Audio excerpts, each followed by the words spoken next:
남친이 계속 연락해서 만나게 되었고, 사귀는 동안 처음 서너 번은 남친이 밥값을 냈습니다. 이후엔 6대4 정도로 할 수 있다 해서 그렇게 데이트를 해왔고요. 참고로 남친은 저보다 8살이 많습니다. 저는 외국계 주식금융회사에 다니고 있고, 남친은 작은 중소기업에 다녀 당연히 연봉은 제가 더 많이 받고 있어요. 남친이 말빨이 좋은 편이라 항상 고집부리며 주도권을 잡고 이겨야 하는 가부장적인 사람입니다. 그런데 본인은 자신이 그런 스타일이라는 걸 모르고 있더라고요. 집안일에 대해 이야기를 할 때도 본인 집에서는 항상 엄마가 모든 걸 다 해주지만 그래도 어려운 일이 아니라서 하게 되면 잘 할 것 같다고 하더군요. 아무튼 최근 결혼 이야기가 나오고 있는데 갑자기 반반 결혼을 요구해오네요.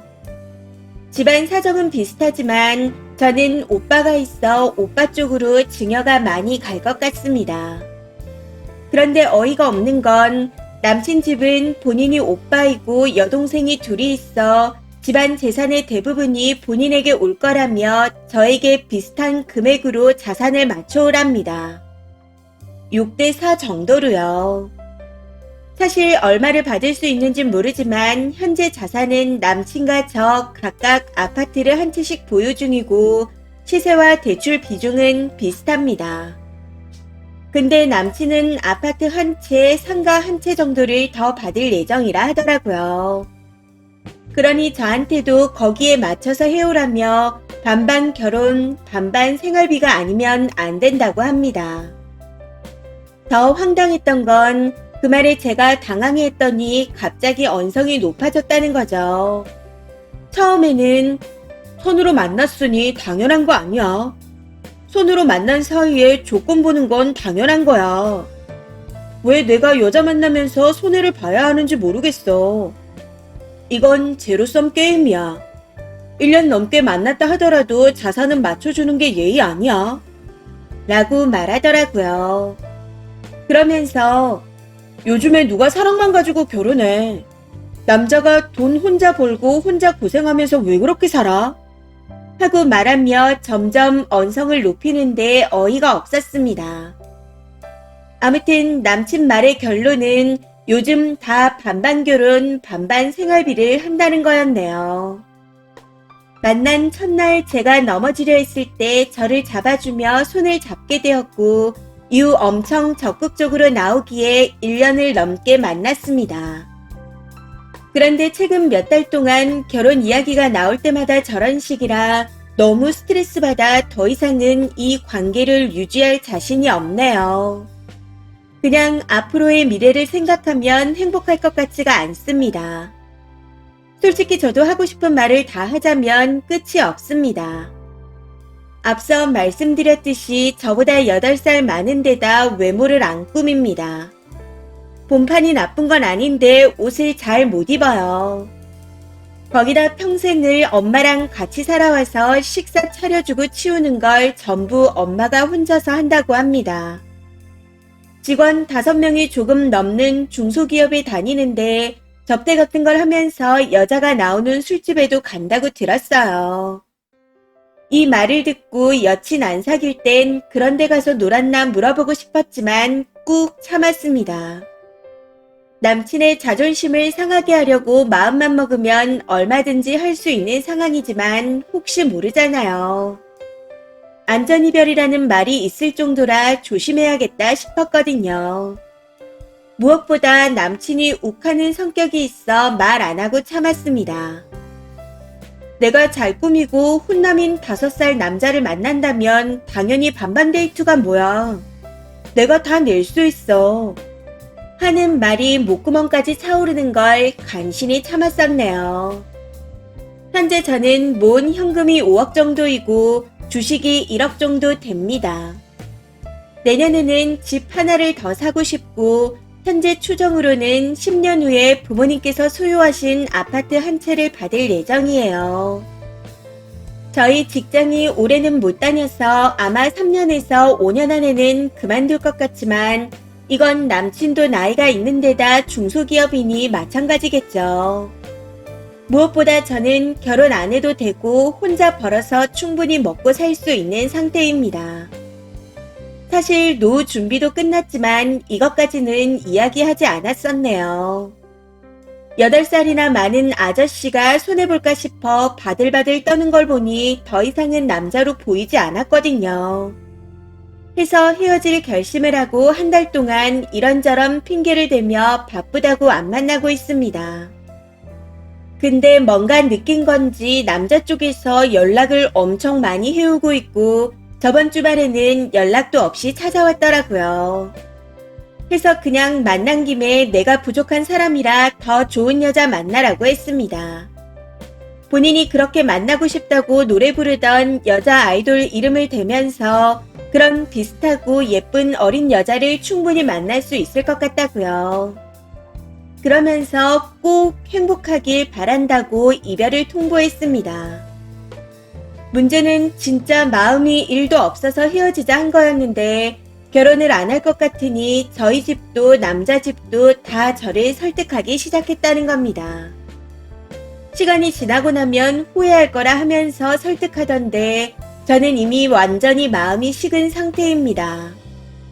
제 의사와는 상관없이 자꾸만 저를 설득하려고 하는데 뭔가에 떠밀려가는 느낌이라 답답해서 글을 써보네요. 이런 제가 이상한 걸까요? 댓글입니다. 첫 번째, 간혹 옛날 마인드를 가지셔서 시집 못 갈까봐 안달나신 분들이 있습니다. 그런 분들은 점잖게 말씀드려서 안 통해요. 글만 보면 그런 놈한테 시집을 보내려고 하는 님 부모님이 더 이상하게 보입니다. 남자가 화나면 언성이 높아진다고 했죠. 툭하면 소리 지르면서 위협한다고 해보세요. 죽을까봐 무섭다고 오버해서 막 우세요. 그래도 시집 보내려고 하시는지. 남자야 그만합시다 하고 끊으면 그만인데 님 부모님도 진짜 이상합니다. 부디 안전이별하세요. 두 번째, 아니 이해가 안 가네요. 님 마음을 돌리려고 남자네서 노력하는 건 이해를 하겠는데 님네는 도대체 왜 그러시는 거죠? 뭐 때문에 님을 구렁텅이에 못 밀어넣어서 안달인가요? 혹시 주운 자식, 내놓은 자식 뭐 그런 건가요? 아니라면 이해가 안 가서요. 똑똑하게 헤어지려는 딸한테 잘했다 해줘도 모자랄 판에. 추가입니다.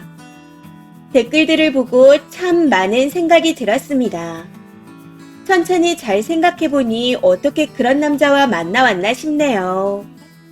이건 다른 얘기인데 저번 여름에 힐을 신고 나갔더니 갑자기 걷고 싶다고 좀 걸을 수 있냐 하더라고요. 그러고는 2시간을 넘게 걸었습니다.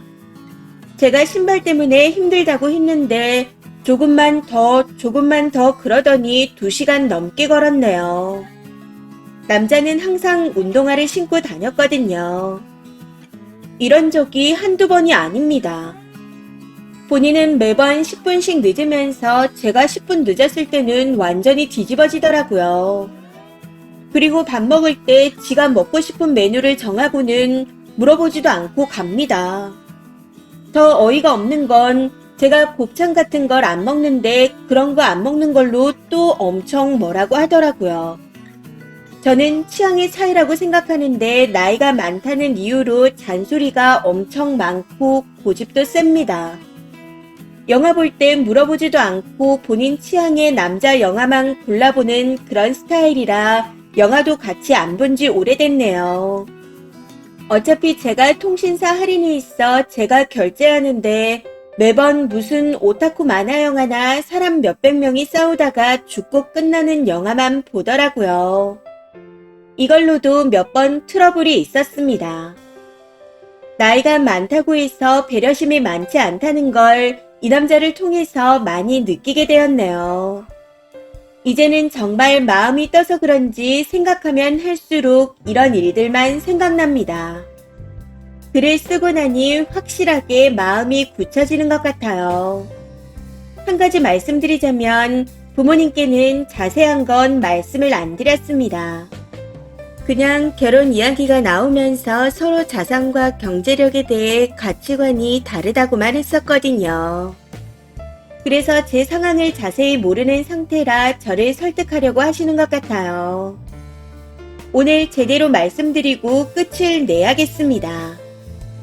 마지막으로 댓글로 욕해주시고 조언해주신 많은 분들께 감사드립니다. 추가 댓글입니다. 첫 번째, 왜 이렇게 사람들은 다르게 살까요? 어떤 부부는 남자가 집도회와 시도 때도 없이 명품 선물부터 소소한 선물을 해주고 임신했다고 백화점에서 1,000만 원어치 쇼핑도 시켜주더라고요. 부부가 사이도 좋고 남자 부모도 밖에서 외식하고 자주 만나지도 않고요. 남자가 전업인 여자를 위해 용돈도 넉넉히 줘서 입는 옷부터 기본 5, 60만 원대입니다. 그냥 무슨 공주처럼 살아요. 그게 너무 당연하다는 듯이. 근데 누구는 반반하잖아요. 배우자 잘못 만나 지질이 공상에 수발이나 들고 시녀처럼 살고요. 님도 공상맞게 살고 싶지 않으면 부모님께 전부 말씀드리고 하루빨리 정리하세요. 두 번째, 100세 인생의 꼴랑 30대인데 벌써부터 남은 인생의 반쪽 못 찾을까봐 걱정할 필요 없습니다. 시대가 바뀌었는데 굳이 결혼을 할 필요도 없어요. 배고프다고 저 멀리 된장 항아리가 있는데 눈앞에 덩을 먹을 건 아니잖아요. 세 번째, 저걸 결혼한다고요? 연애도 싫은데 결혼이요. 여동생을 둘이나 두고 증여가 본인한테 다 온다니 그건 무슨 자신감이죠? 여동생이 민사 걸면 그거 받을 수 있는 건 모른대요. 저걸 모른다는 게 이해가 되지 않습니다. 부모님이 미리 줘도 동생들이 작정하고 이 악물고 소송하면 그것도 지지부진하게 엄청 더러운 진흙탕 싸움이 될 수 있습니다. 어떻게 아냐고요? 지인 측 예비 신부가 재산 자랑하면서 예물을 엄청 요구했어요. 그만큼 예단하겠다 호언장담을 하면서요. 근데 결혼 준비 중에 신부 측 고모님이 민사소송을 걸어 당장 부동산이며 재산 처분이 어렵다며 갑자기 혼수며 예단 규모를 줄인다 했다더라고요. 이미 가방이나 폐물 세트, 프로포즈 반지는 받은 상태에서 이후 대판 싸움이 나서 파혼했습니다. 님도 같은 상황이 될 수 있어요. 무엇보다 남자 자체가 별로인데 평생을 믿고 살 수 있겠나요? 정신 똑바로 차리시고 안전 이별하세요. 이번 사연은 여기까지입니다. 시청해주셔서 감사합니다.